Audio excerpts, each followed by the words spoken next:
You ran across this first, and it was Michigan scouting the Vols, and you came up with a conspiracy theory that I'll be honest with you, Caleb. You come up with some conspiracy theories sometimes that throw me for a loop a little bit. I love it. Don't get me wrong, but this one I'm kind of on board with, even though it's kind of out there. So let's start with what happened. What the why was Michigan scouting Tennessee? And it's brought to you by Andy Mason of AndyMasonRealEstate.com. Andy Mason, best prices, best service in the biz in Knoxville, over 40 years of experience. So, Caleb, why was Michigan scouting the Vols, and how did the Vols get drug into Jim Harbaugh's ongoing khaki drama? So it wasn't just the Vols. Allegedly, Michigan scouted Tennessee, Clemson, Georgia, Oregon, and Alabama last year at different points, went to different games with all of them. Now, with Tennessee, we know the game they scouted, and the university's now released some information on it where there was a suspicious purchase of a ticket from one of those ticket buying services online, and somebody's name that was given to somebody else. That makes it very clear Michigan went to the Tennessee-Kentucky game on October the 29th. For those who don't remember, that was right before Tennessee was set to play Georgia the next week. It was right before the college football playoff rankings were set to come out. So Michigan scouted Tennessee. Notice the names I said there, Dave. Tennessee, Clemson, Georgia, Oregon, Alabama. What do 4 of those 5 schools have in common outside of what do every school outside of Georgia have in common from those 4? You tell me. They all suffered mysterious upset losses in November. Okay. Playoff hopes.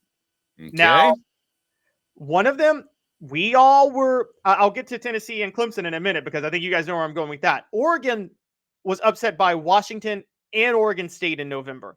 Now, you could maybe assume they'd lose one of those games, but you wouldn't expect them to lose to Washington at home. That kind of threw people off a little bit. And Oregon State, yes, it was at Oregon State, but Oregon was a better team.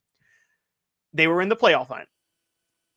Alabama lost to LSU. One of the reasons one of the reasons so many people picked out LSU to win the West this year was because they beat Alabama Brian Kelly's first year. But Dave, outside of that Alabama win last year, if you really look at it, LSU didn't do anything that impressive. We based everything on LSU beating Alabama last year, but they got blown out by Tennessee at home. They lost to Texas A&M at the end of November, and they got blown out by Georgia in the SEC title game. They weren't that good of a team. It's just the Alabama game that led all of us to hype them up this year. So that's mysterious. But the most mysterious is obviously South Carolina, who is 2-5 this year, was 6-4, and Shane Beamer may have been on the brink of being fired. And out of the blue, they have a resurgence where they just beat the brakes off Tennessee, and then they go and beat Clemson, costing both of them shots at the college football playoff. So my theory comes, it wasn't just about scouting teams they may play. It was about sharing information on those teams because they wanted to clear the field to get to the playoff in case they lost to Ohio State. Now, they didn't lose to Ohio State anyway, but this was a way to clear the field to make sure that it didn't matter if they lost to Ohio State, they were getting in anyway. Okay, so your theory is that this information was shared among coaches? I believe this information was shared with other coaches. Yes, I believe that Michigan shared this information with South Carolina and either Oregon State or Washington, and definitely LSU, because these upsets were all very suspicious. Okay, tell me on the message board, do you think that this is crazy conspiracy Caleb time or not? I don't think it's crazy. I'm not adhering to it, but I don't think it's crazy. And I think it's a possibility because all these coaches talk. Okay, so we go to SEC Media Days to bring you interviews, but we also go to SEC Media Days to talk to other media members so that we can get them on our show. David said he's drinking the Kool-Aid, and the coaches convention is the exact same thing. They have it every December. Those guys don't go there to sit in some sort of meeting about a 4-3 defense and how to run the fundamentals. It's networking.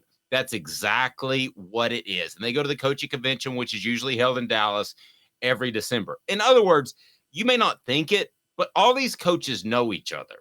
And they go from job to job. I mean, goodness, look at Jeremy Pruitt. he was at so many jobs, he knew everybody. If you want to look at Lane Kiffin and the staff he was able to assemble, why? Because they all had ties amongst each other, and he plucked guys from everywhere, so they all know each other. So could I see a sharing of information? Absolutely, I could. However, I think that was ultimately the Jeremy Banks game.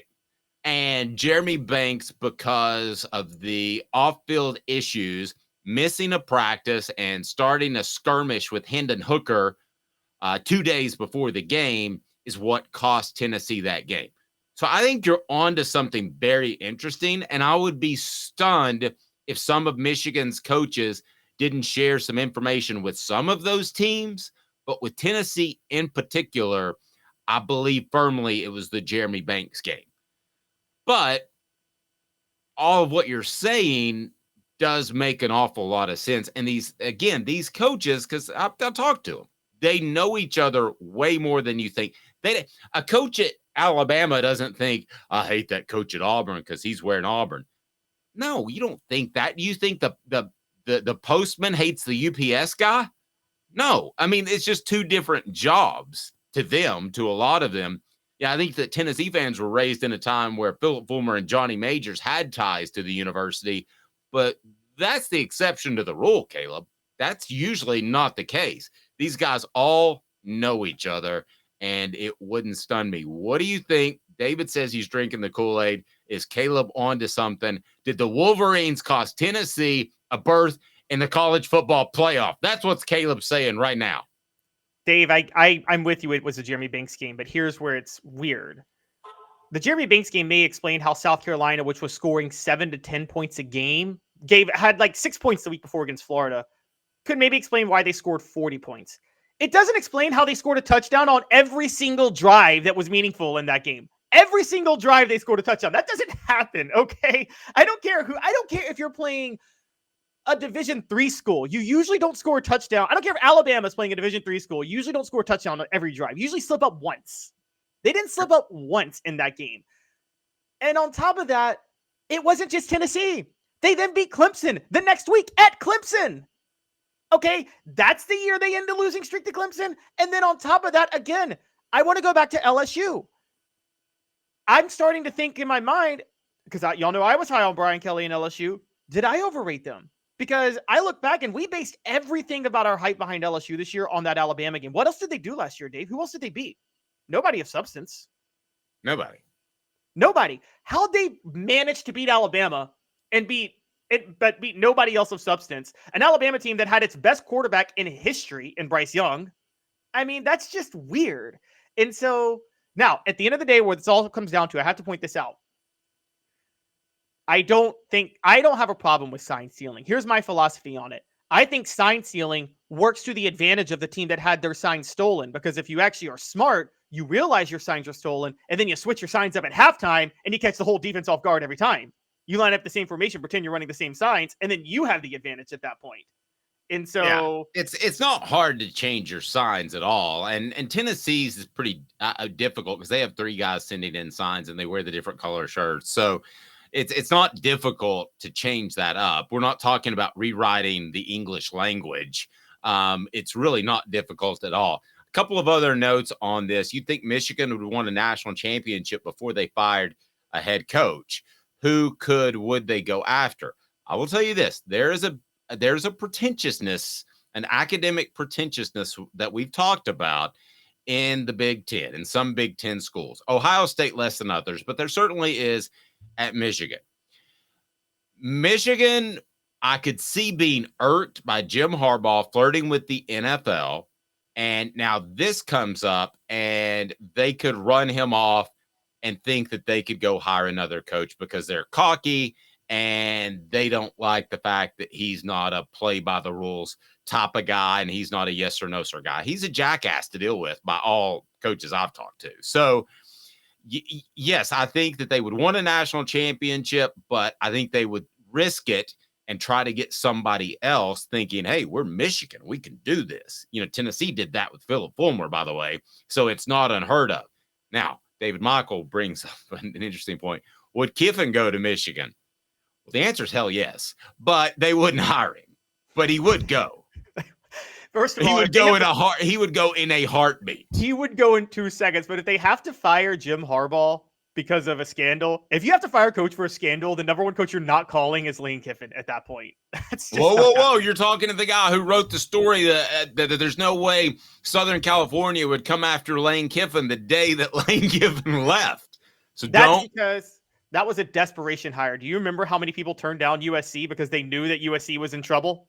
Yeah, I wrote about him and looked like a jackass because he ended up getting a story that came out in the paper at 6 a.m. and by 7 p.m. he was USC's head coach. So, Dave, do you think Michigan is stuck in? So we know Notre Dame is. Notre Dame is stuck in. They believe it's still 1970, right? That they can win with toughness and fundamentals and grittiness and discipline and going to class and it doesn't matter. They still believe that old school mentality and they're like, we're Notre Dame, so it doesn't matter. Do you think Michigan has that mentality, sir? Or do you think they have a frustrating, like, guys, Michigan has won half of a national championship since 1947. Let me say that again. They've won half of a national championship since 1947. Are you telling me Michigan has the Notre Dame pretentiousness, or don't you think at this point they have a desperation of, we're tired of not winning national titles. Forget it. We're just going to go win the national title and stick the middle finger up to the NCAA that has no teeth anyway. I think they have the Notre Dame pretentiousness. I really do. The man of steel, let's call him Clark, says, I am suspicious of this theory. Very interesting. David Michael taking a step further and saying Michigan paid Banks to sweep Hendon's leg. It's all there. I'm not ready to go that far. But I don't think anybody knew about Jeremy Banks and Hendon Hooker. No, I don't think so.